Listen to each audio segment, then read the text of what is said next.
Hello, ladies and gentlemen. Of course, my name is Zach. So, welcome back to this YouTube chit chat. And my name is Zach, and this is my YouTube channel. So, guys, I'm just going to make it so simple. As the title suggests, it's all about Dimwango and the coordinated effort that already been choreographed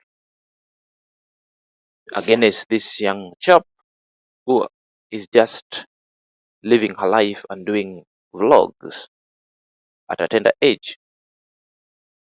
Is rubbing shoulder with who and who, and majority of people cannot really fathom that she's all achieving the greatest stride and achievement that no one, even their age combined, with all these dummy reactors and all these old women, that they are going to decay on their seats at their comfort zone. They've never traveled anywhere. Then they're finding best to castigate teamwork. Well, the story of Shane happened. We've just explained everything as it is. We've even dared them to go and Google all the requirements to come and show us such kind of an evidence. What I know, they've Googled and they've been left with the pungent egg spell on their face. Now they cannot believe how smart the team positive and how smart the team D and how smart the Jamaican. Now everything has twisted, setting D against Jamaicans or setting Jamaicans against D. Now there is a scenario I want to explain over here. Just like Marwa traveled from Africa to US, that is Washington DC, where he was received by friends. We later came to realize the friends were setting Marwa and they wanted Marwa to get into trouble when Marwa traveled to Washington DC. Is akin to what now is happening to Dimwango. That Dimwango is being set. I believe you're seeing whatever the things that I'm seeing. It is all written in black and white, and we can see. And at this point, we are awoke, and we are telling D to always remember everything at the back of her mind. That not all are good outside there. It's all about scheming, all about everything, because once bitten, twice shy. The very many things that happened to Amaro when Amaro traveled to Washington DC, where he was received and later betrayed and set up by friends, are the similar things that the lazy gang are praying for to happen to Dimwango. One, A.M. Carroll said Dimwango and is praying big time that Dimwango will fall to trouble during her travels. Okay, why would anyone say about that? Dimwango came and spoke about it. But if you find lazy gang are ever speaking about that Dimwango, there is something that they've already said. And there is something that's because they know Jamaican loves you. And at one point, they might send somebody running in the street to pretend that is a Jamaican, but later to unleash a certain kind of a set burglary, a certain kind of a set betrayal in the city, big time. Stay woke. That's why we must also team positive advise D outside camera. I hope this video will reach her, and I know D is ever intelligent that she will stay woke. It's a script that's all written. It's the same script now they're employing with Dimwango.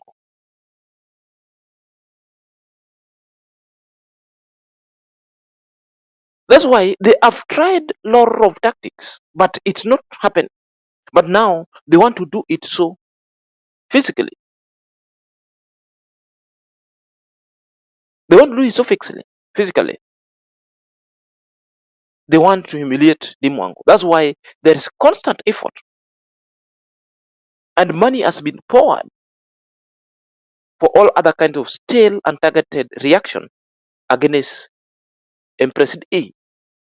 And we are saying nothing will happen to Empress D. So long as we are here, we'll always deconstruct the lies, we'll always bring them up to speed and showcase how it's being done.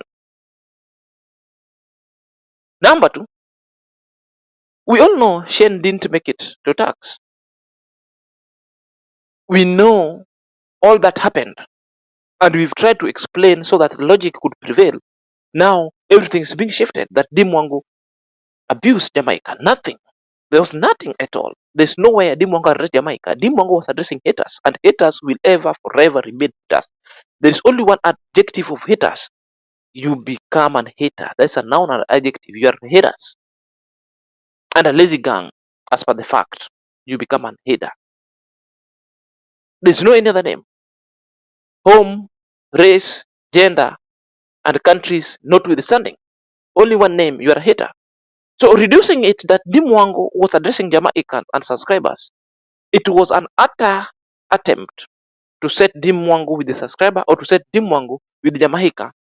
Jamaicans, a place Dimwangu now calls home, a place that Dimwangu has united with Jamaican families in spirit and love.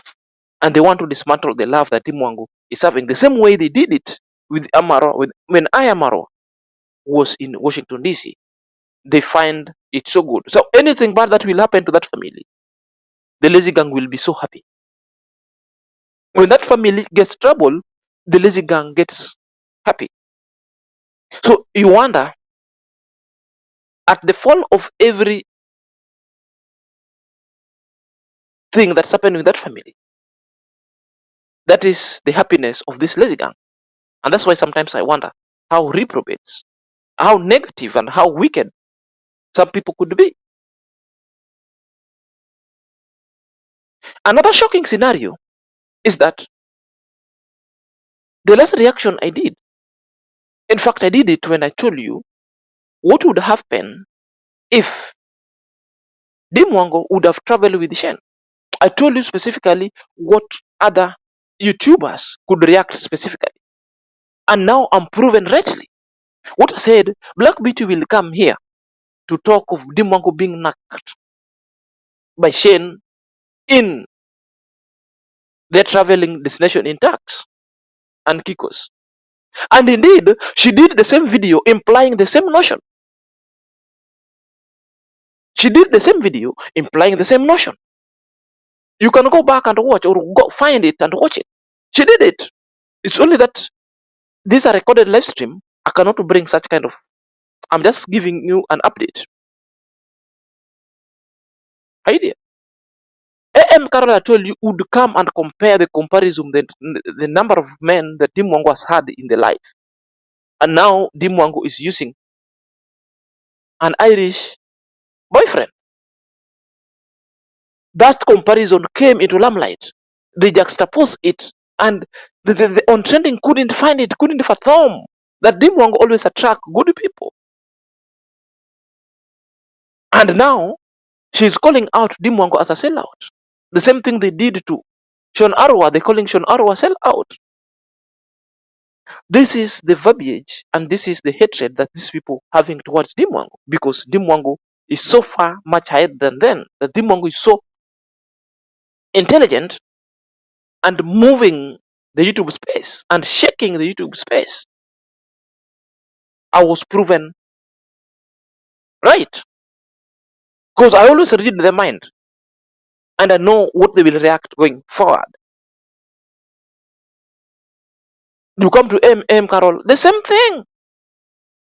Now the worst it, the Ruby teacher Ordinary Mosquito has come and plagiarized this lazy reactor.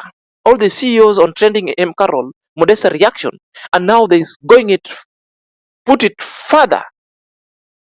He brought in Michael Ponte. He brought in this Philippine guy, JB Adventure. He brought in Jam Tours. He brought everybody on board, saying that these are the men that Dimwango have used in her life, calling Dimwango sellout.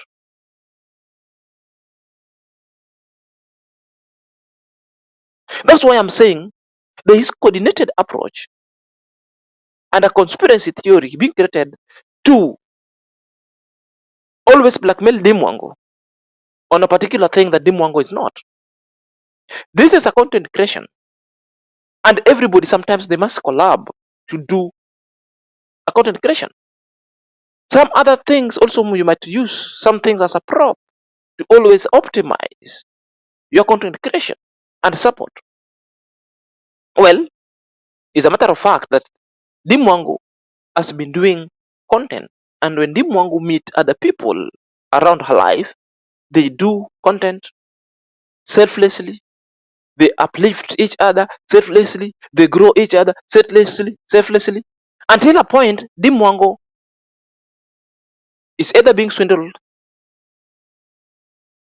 money by these people, Dimwango is stolen for, or Dimwango is taken advantage of. So the tragedy is they are painting Dimwango a picture that Dimwango she's not, while they cannot react on the culture and the reaction and the character of the people Dimwango has met during the vlog.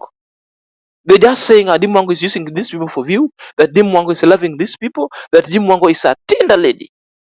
AM Carol is insinuated of that. Nairobi teacher again is now saying that. But what they forgot, they never got how Michael Ponte defrauded it. They forgot how JB defrauded it. The rest of the men that now they are throwing in and out, these are just men that Dimwango met a long way of doing the content creation. Dimwango and Kino were never high time. Nothing. Nobody's snacking nobody's. Michael Ponte, they were nothing. Michael Ponte wanted Dimwango. Nothing. Nobody knocked nobody. It is just things how lazy gang are thinking and their narratives in pursuit of Dimwango's progress to stifle it. And that is what is happening. So sometimes, guys, I wonder while I'm sitting down here.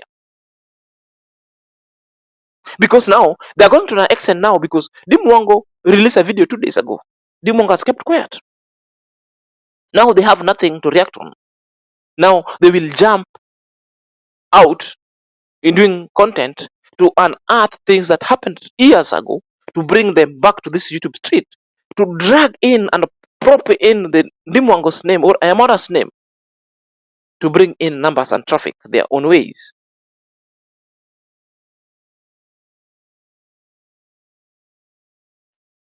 Let me tell you, even having a visa is not a guaranteed for you to travel. I have several friends who had visas, and upon traveling, they were told you cannot travel, yet they had visas. Because it's a duty of an immigration officer to profile you and scan you that hey, others people are being profiled on how they put on or dress up, on how they talk. Then the immigration officer, whenever she is having doubt, you will just be told, you've not convinced us enough, you're not traveling, yet you have every documentation happen. Now, in the face that everybody have documentation to travel and they never travel, what would you say? Nimongo bought a ticket and everything, went to a Google. Google only said Jamaicans only need passport to travel to tax and Kikos. It wasn't updated or about the visa. She came and knew about the visa when they wanted to travel. Things do changes. And how many content creators have been traveling all around and have such kind of a debacle and are shortchanged? Very many. You don't talk about it. The only soft landing is about Dimwango. The only person whom you can chide is Dimwango. And I'm saying this must stop.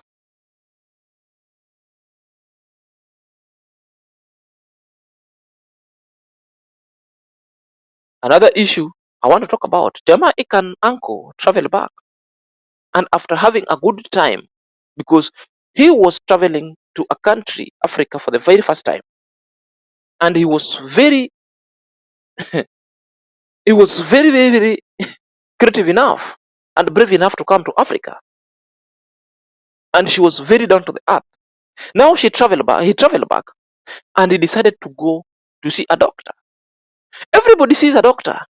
And now the lazy gang, it's coming to chide Ayamaro with all these things. What's wrong? Before you are claiming for all the foreigners who are coming to Africa to take malarial kind of injection, when they travel back, you are saying, "Why you people? Why are you living a reckless life? Go check doctor." Now, when Jamaican goes and to his doctor to be checked, you people, you are castigating Ayamaro. That alone is a double speak. Really means you wanted these people who are coming to Yamaro whenever they go back, and you are anticipating for the negative and for the worst scenario, either death, for you to come to this YouTube and start castigating. But when you find somebody who is going to a doctor after visiting Yamaro, you're not happy. The same thing that happened with the Yummy Kitchen, because Yummy Kitchen traveled back and she went to a doctor straight where she got treatment. When she posted out there, you started bringing all other kind of a narrative that were not favoring you guys until Yami Kitchen came and blasted you guys. You felt so bad because your analogy and narratives were demystified. The American uncle did the same. People started talking, oh, he was sick. He wasn't sick.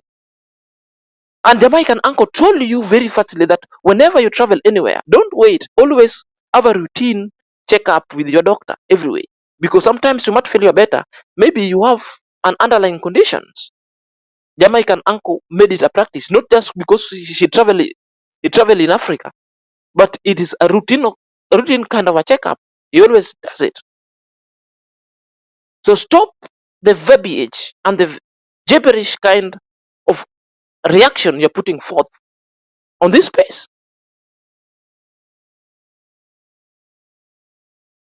And I told you the reason, because the question people are asking out there, what is the end game with all this kind of gibberish kind of reaction? It's only one: to dismantle the capital networks of Dimwango and Ayamaro family that they're having all together. Anything that making them successful, these people don't want. All the goodies that they are getting and the trust that they earn and the respect, the lazy gang don't want. The lazy gang want to earn, and they want a pound of flesh of the goodies that all these families are having, and they cannot. And that is a tragedy. And that is a tragedy. And what they cannot perform is by the constant vilifying or vilification of this family. All of it has never proven sweet. All of it has never even broke the ceiling.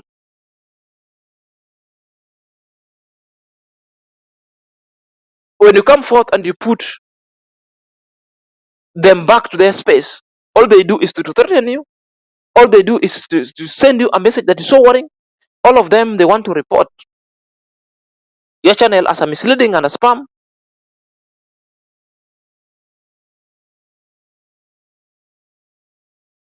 So despicable.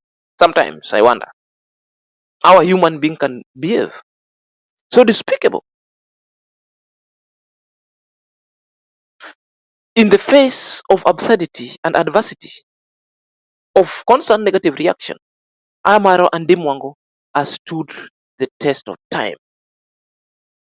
And they are emerging victorious. And they have developed a thick skin.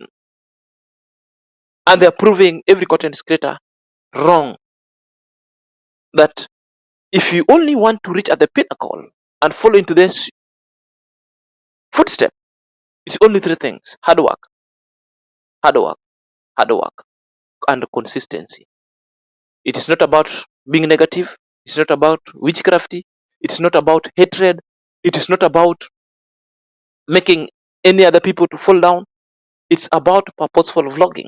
And a purposeful vlogging is inclusive of solving the problem and you meet it, inclusive of building social network, which is a social capital. It's about trusting each other and working with the people at your own pace. And these are the things that have made this family, Dimwango in particular, Ayamaro in particular, to be so successful vloggers. It's not about sponsoring hate material against each other. It's not about the dramatic kind of a scenes that we're being treated to make other people get traffic on their channel. It's just about clean content and a purposeful vlogging. And with those few remarks, guys, click at the notification bell so that whenever I upload a video, YouTube shall notify you instantly. Find it your own heart to support my channel by watching it out to the end, by not skipping ads because that's where we get the revenue. And also, you can contribute and donate to my channel through M-Pesa number, and my number is at the description level. Kindly get it. And again, you can also super chat me to support the channel so that we can purchase equipment wise to make our reaction better. Until next time, this is Senior Zach. Bye.